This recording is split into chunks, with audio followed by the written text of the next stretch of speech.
Macam mana nak kejar malam Lailatul Qadar tanpa risau, terlupa bersedekah? Hi everyone, salam Nazul Quran.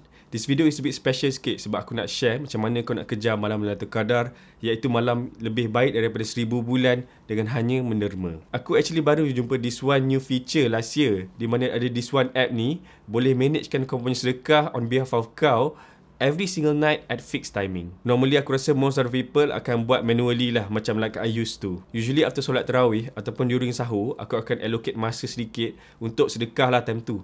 Tapi apa problem dia is that since kita ni manusia, kita ada tendency untuk lupa. Lupa tu actually tak adalah kau terlupa langsung. Contohnya macam kau terlepas sahur ke, ataupun lepas kau solat tarawih, more dia sedap sangat, kau dah pergi jumpa member kau and kau terlupa nak derma. So itu dia punya obstacles dia lah. So dengan ada this feature, kau boleh automate kau punya whole transaction untuk the whole Ramadan, ataupun kau juga boleh pilih 10 malam terakhir. App yang aku cakap ni adalah app daripada Bank Islam, iaitu BNB Mobile. For this one, aku memang rasa Bank Islam go extra mile lah untuk help Muslims out there untuk dapatkan malam Lailatul Qadar tu sendiri. This definitely not a compulsory thing to do, but it's actually a nice thing to have lah, especially bila kau dapat tolong Muslims out there untuk dapatkan lebih banyak pahala. This campaign is called Jom Cari Lailatul Qadar. Untuk tahu dengan lebih lanjut, kau boleh tengok dekat aku punya pin comment down below. Aku akan includekan link dan juga a few details lah supaya kau boleh refer. Okay, back to the topic. Macam mana kau nak activate benda ni? First, apa yang kau perlu is kau perlu login kau punya mobile app, BNB Mobile App. Second, dekat homepage dia, kalau kau tengok betul-betul, dekat bawah kiri tu akan ada tulis sedekah house. So apa yang kau kena buat is kau kena pilih sedekah house tu. Afterwards, kau boleh je pilih tempat yang kau betul-betul nak sedekah yang tersenarai dekat dalam app tu. And then kau kena tekan next dan pilih kau punya jadual pembayaran. Actually sebenarnya Bank Islam dah buka benda ni daripada awal Ramadan atau sebelum Ramadan tu lagi lah.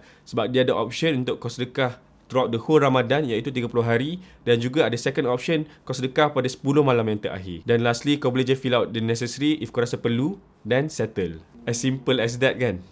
Untuk specific recipient tu, aku usually akan pilih dekat sedekah house ni punya fund sendirilah, iaitu dia punya general fund dan juga dia orang punya orphan fund. The reason aku pilih sebab aku suka sangat this fund adalah, pertama, diorang ada banyak initiative in their pipeline. Second, diorang tak ada charge any management fee. So semua yang kau sedekah tu akan dapat kepada recipient. And third is actually dia punya innovation ataupun dia punya asset allocation dari percentage of fund tu sendiri. Contohnya macam orphan fund, certain percentage tu dia akan letak dekat perpetual fund. Di mana perpetual fund ni, diorang akan kumpul duit, letak banyak duit kat situ, and diorang akan letak kat one specific place yang selamat, dan diorang akan ambil profit daripada situ dan bagi kepada recipient. Dan another portion lagi, diorang akan bagi directly to the recipient. Dengan adanya percentage dekat perpetual fund tu, actually ibarat macam kau berwakaf lah. Sebab duit tu akan sentiasa berpanjangan, sebab dia tak usik pun nilai pokok tu sendiri. Lastly, apa yang aku suka is dia punya governance dan juga diorang punya transparency lah. Coming from banking sector, memang top notch lah aku boleh cakap. Aku personally kalau nak menderma sekarang pun memang dah particular sikit lah. Sebab aku nak make sure yang aku punya duit tu is betul-betul bagi impact ataupun ada hasil lah, kita boleh cakap. Dengan adanya annual reporting, aku boleh tengok lah kat mana duit tu pergi dan apa inisiatif diorang buat. Diorang akan publish impact reporting every year.